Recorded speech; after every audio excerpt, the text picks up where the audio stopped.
Welcome to the Chronicles of Josephus audiobook series. Today's episode continues Book 1 of the Antiquities of the Jews by Flavius Josephus, the ancient Jewish historian who preserved the earliest traditions of mankind after the flood. In chapter 6, Josephus explains how the nations of the world were named and established by the descendants of Noah, the families of Shem, Ham, and Japheth, giving us one of the oldest historical accounts of early civilization. In chapter 7, we follow the early life of Abram, later called Abraham. Josephus describes Abram's revelation of the one God, his bold confrontation with the beliefs of the Chaldeans, and his journey into the land later known as Judea. Settle in and follow along as we bring forward the voice of ancient history, one chapter at a time. Book 1, Chapter 6. How every nation was denominated from their first inhabitants. 1. Now they were the grandchildren of Noah, in honor of whom names were imposed on the nations by those that first seized upon them. Japheth, the son of Noah, had 7 sons.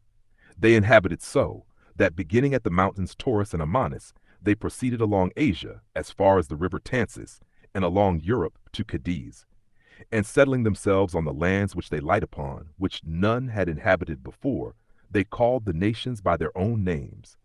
For Gomer founded those whom the Greeks now call Galatians, Gauls, but were then called Gomerites. Magog founded those that from him were named Magogites, but who are by the Greeks called Scythians. Now as to Javan and Madai, the sons of Japheth, from Madai came the Madians, who are called Medes by the Greeks, but from Javan, Ionia, and all the Grecians are derived. Thobal founded the Thobalites, who are now called Iberas, and the Mosacheni were founded by Mosoch. Now they are Cappadocians. There is also a mark of their ancient denomination still to be shown, for there is even now among them a city called Mazaka, which may inform those that are able to understand that so was the entire nation once called. Thyros also called those whom he ruled over Thracians, but the Greeks changed the name into Thracians. And so many were the countries that had the children of Japheth for their inhabitants.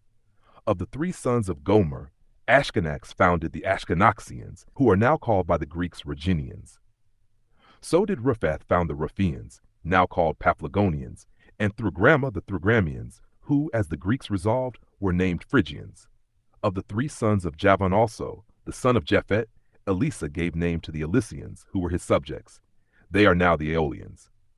Tharsis to the Tharsians, for so was Cilicia of old called, the sign of which is this, that the noblest city they have, and a metropolis also, is Tarsus, the tau being by change put for the theta. Sethemus possessed the island Sethema, it is now called Cyprus, and from that it is that all islands in the greatest part of the sea coasts are named Sethem by the Hebrews, and one city there is in Cyprus that has been able to preserve its denomination. It has been called Citius by those who use the language of the Greeks, and has not, by the use of that dialect, escaped the name of Sethem. And so many nations have the children and grandchildren of Japheth possessed. Now when I have premised somewhat, which perhaps the Greeks do not know, I will return and explain what I have omitted. For such names are pronounced here after the manner of the Greeks, to please my readers. For our own country language does not so pronounce them, but the names in all cases are of one and the same ending. For the name we here pronounce Noes is their Noah, and in every case retains the same termination. 2. The children of Ham possessed the land from Syria and Amanus, and the mountains of Libanus, seizing upon all that was on its sea coasts, and as far as the ocean, and keeping it as their own. Some indeed of its names are utterly vanished away, others of them being changed, and another sound given them, are hardly to be discovered, yet a few there are which have kept their denominations entire. For of the 4 sons of Ham, time has not at all hurt the name of Chus. For the Ethiopians, over whom he reigned, are even at this day, both by themselves and by all men in Asia, called Chusites. The memory also of the Mesrites is preserved in their name, for all we who inhabit this country of Judea, called Egypt Mestre, and the Egyptians Mestrians. Phut also was the founder of Libya, and called the inhabitants Phutites from himself. There is also a river in the country of Moors which bears that name, whence it is that we may see the greatest part of the Grecian historiographers mention that river and the adjoining country by the appellation of Phut. But the name it has now has been by change given it from one of the sons of Mizraim, who was called Libios. We will inform you presently what has been the occasion why it has been called Africa also. Canaan, the fourth son of Ham, inhabited the country now called Judea, and called it from his own name Canaan. The children of these four were these: Sabas, who founded the Sabians; Evilas, who founded the Evilians, who are called Getuli; Sabbathas founded the Sabbathans, they are now called by the Greeks Astaborans; Sabactus settled the Sabactans, and Ragmus the Ragmenes, and he had two sons, the one of whom, Judatus, settled the Judadians, a nation of the western Ethiopians, and left them his name, as did Sabas to the Sabians. But Nimrod, the son of Chus, stayed and tyrannized at Babylon, as we have already informed you. Now all the children of Meshraim, being 8 in number, possessed the country from Gaza to Egypt, though it retained the name of one only, the Philistim, for the Greeks called part of that country Palestine. As for the rest, Ludium and Enamim and Labim, who alone inhabited in Libya, and called the country from himself, Nedim and Phethrosim and Chesloim and Sephthorim, we know nothing of them besides their names. For the Ethiopic War, 17, which we shall describe hereafter, was the cause that those cities were overthrown. The sons of Canaan were these: Sidonius, who also built a city of the same name. It is called by the Greek Sidon.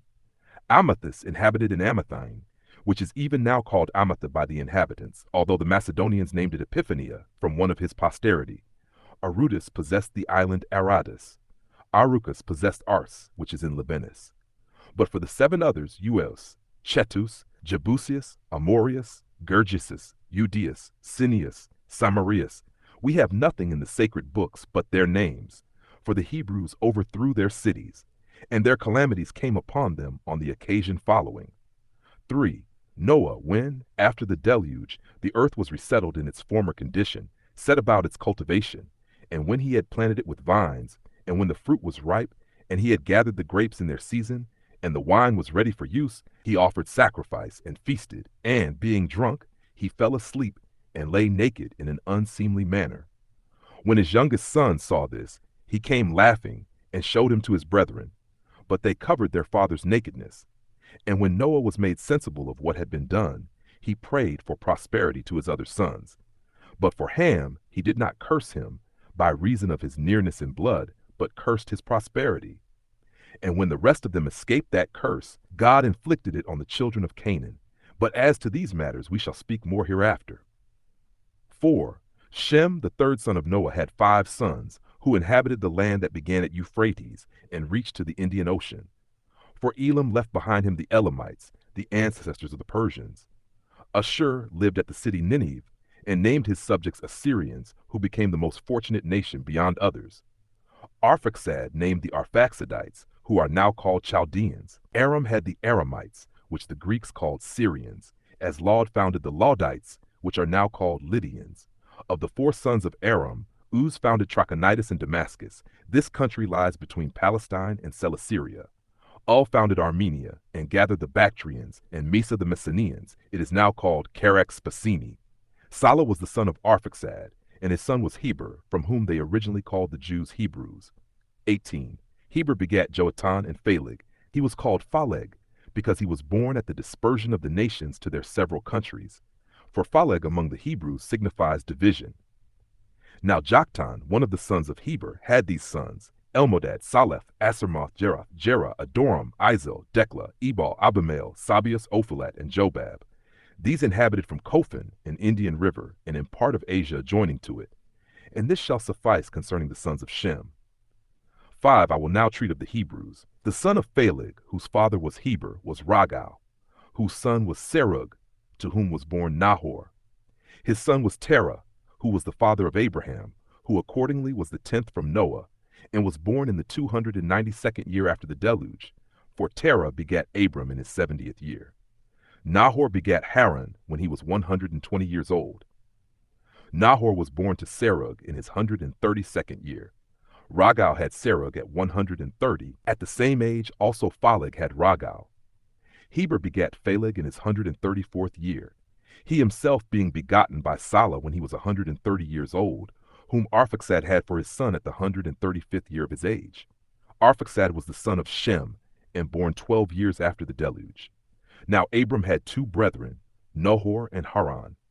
Of these Haran left a son, Lot, as also Sarai and Milcah his daughters, and died among the Chaldeans, in a city of the Chaldeans called Ur, and his monument is shown to this day.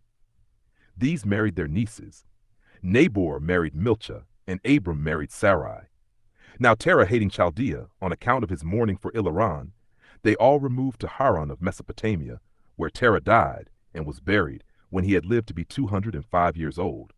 For the life of man was already by degrees diminished and became shorter than before, till the birth of Moses, after whom the term of human life was 120 years, God determining it to the length that Moses happened to live. Now Nahor had 8 sons by Milcah, Uz and Buz, Chemokesed, Azal, Feldas, Jadoph, and Bethuel. These were all the genuine sons of Nahor, for Teba and Gam and Takas and Maacah were born of Reumah his concubine. But Bethuel had a daughter, Rebekah, and a son, Laban. Book 1, chapter 7. How Abram our forefather went out of the land of the Chaldeans and lived in the land then called Canaan, but now Judea. Now Abram, having no son of his own, adopted Lot, his brother Haran's son, and his wife Sarai's brother. And he left the land of Chaldea when he was 75 years old, and at the command of God went into Canaan, and therein he dwelt himself, and left it to his posterity. He was a person of great sagacity, both for understanding all things and persuading his hearers, and not mistaken in his opinions. For which reason he began to have higher notions of virtue than others had, and he determined to renew and to change the opinion all men happened then to have concerning God. For he was the first that ventured to publish this notion, that there was but one God, the creator of the universe, and that, as to other gods, if they contributed anything to the happiness of men, that each of them afforded it only according to his appointment, and not by their own power. This his opinion was derived from the irregular phenomena that were visible both at land and sea, as well as those that happened to the sun and moon and all the heavenly bodies. Thus, if, said he, these bodies had power of their own, they would certainly take care of their own regular motions. But since they do not preserve such regularity, they make it plain that in so far as they cooperate to our advantage, they do it not of their own abilities, but as they are subservient to him that commands them, to whom alone we ought justly to offer our honor and thanksgiving. For which doctrines, when the Chaldeans and other people of Mesopotamia raised a tumult against him, he thought fit to leave that country, and at the command and by the assistance of God, he came and lived in the land of Canaan. And when he was there settled, he built an altar and performed a sacrifice to God. 2. Berosus mentions our father Abram without naming him, when he says thus: In the 10th generation after the flood, there was among the Chaldeans a man righteous and great, and skillful in the celestial science. But Hecatzius does more than barely mention him, for he composed and left behind him a book concerning him. And Nicholas of Damascus, in the 4th book of his history, says thus: Abram reigned at Damascus, being a foreigner who came with an army out of the land above Babylon, called the land of the Chaldeans. But after a long time he got him up, and removed from that country also with his people, and went into the land then called the land of Canaan, but now the land of Judea, and this when his posterity were become a multitude, as to which posterity of his we relate their history in another work. Now the name of Abram is even still famous in the country of Damascus, and there is shown a village named from him, the habitation of Abram. Thank you for listening to this episode of the Chronicles of Josephus audiobook series. If this narration has blessed you, inspired you, or helped you understand the early history recorded by Josephus, consider following the show so you don't miss the next chapter. You can also listen on YouTube, where the full visual playlist of Book 1 is available. For questions or collaborations, thechroniclesofjosephus@gmail.com. The voice of history brought to life. See you in the next chapter.